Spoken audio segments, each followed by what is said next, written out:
Sesungguhnya bagi orang-orang yang bertakwa, maka dia akan berada di dalam surga dan kenikmatan. Ma'asyiral jamaah salat Jumat rahimakumullah. Pada hakikatnya inti manusia hidup di alam dunia yang fana, manusia hidup di alam dunia yang penuh dengan tipu daya ini adalah untuk beribadah kepada Allah Subhanahu wa Ta'ala di dalam situasi dan kondisi apapun, baik ibadah yang bersifat vertikal maupun ibadah yang bersifat horizontal. Hal ini sebagaimana firman Allah di dalam surat At-Tahriyat, A'udzu billahi minasyaitonir rajim. Bismillahirrahmanirrahim. Wa ma khalaqtul jinna wal insa illa liya'budun. Al-ayah al-Qamar. Tidaklah aku ciptakan jin dan manusia kecuali hanya untuk beribadah. Dan ibadah yang dilakukan oleh umat manusia akan sangat-sangat bernilai di sisi Allah Subhanahu wa Ta'ala, manakala ibadah tersebut selalu dibarengi dan digandengi dengan hati yang ikhlas. Mengapa demikian, ma'asyiral muslimin? Karena ikhlas tak ubahnya merupakan ruh bagi setiap amal perbuatan umat manusia. Bahkan besar dan kecilnya amal perbuatan, sedikit dan banyaknya amal perbuatan, bukanlah merupakan tolak ukur bagi Allah Subhanahu wa Ta'ala. Al-Imam Ibnu Athaillah As-Sakandari di dalam kitab Hikam beliau mengatakan bahwasanya amal perbuatan bagaikan fisik lahiriah, sedangkan ruhnya adalah eksistensi ikhlas di dalamnya.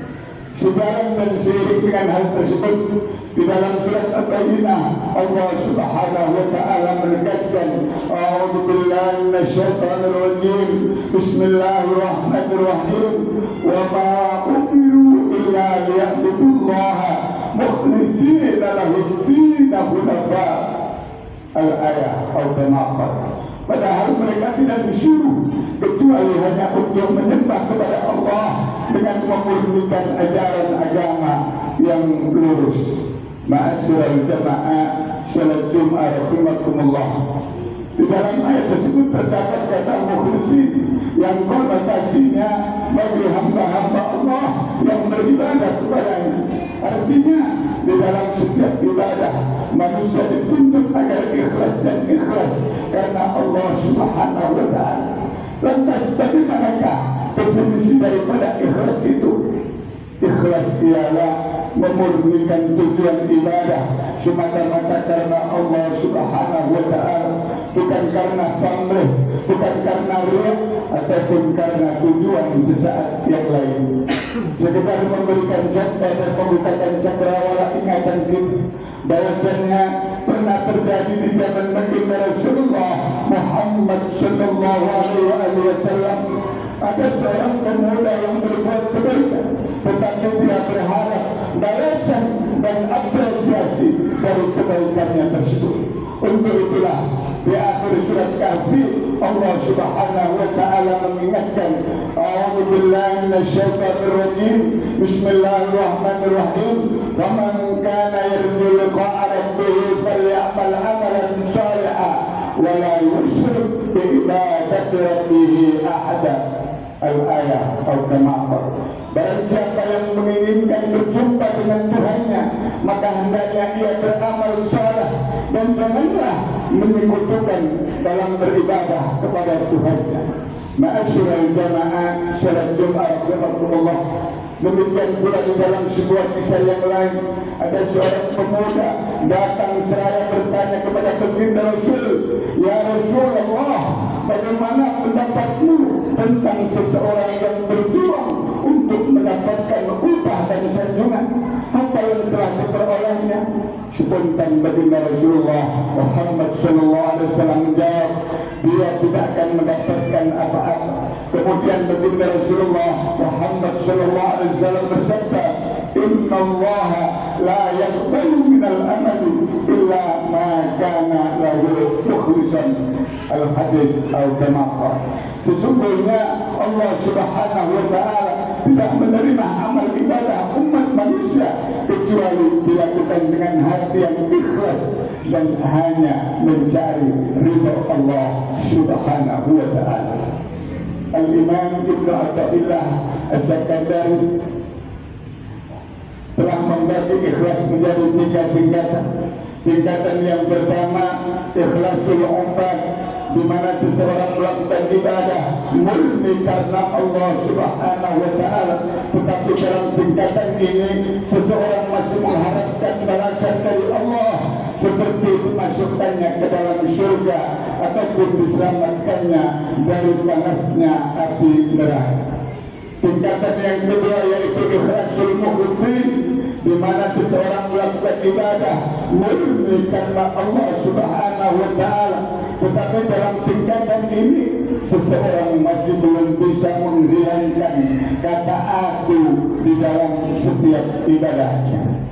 Sedangkan tingkatan yang ketiga, ma'asyiral muslimin, ialah ikhlasul arifin, di mana seseorang melakukan ibadah murni karena Allah Subhanahu wa Ta'ala, sekaligus menghadiahkan seluruh pahala ibadahnya hanya kepada Allah Subhanahu wa Ta'ala.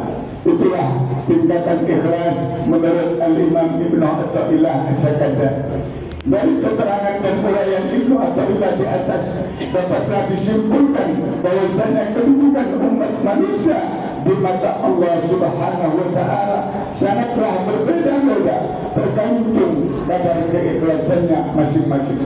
Tetapi di sini yang perlu kita garis bawahi adalah bahwasanya orang yang istimewa, orang yang hebat adalah orang yang selalu ikhlas di dalam setiap ibadahnya. Ma'asyiral jamaah salat Jumat rahimakumullah. Lantas bagaimanakah ciri-ciri orang yang ikhlas itu? Al-Imam Ibnu Ma'rif Al-Ma'rif memberikan batasan sekaligus membedakan ciri-ciri orang yang ikhlas.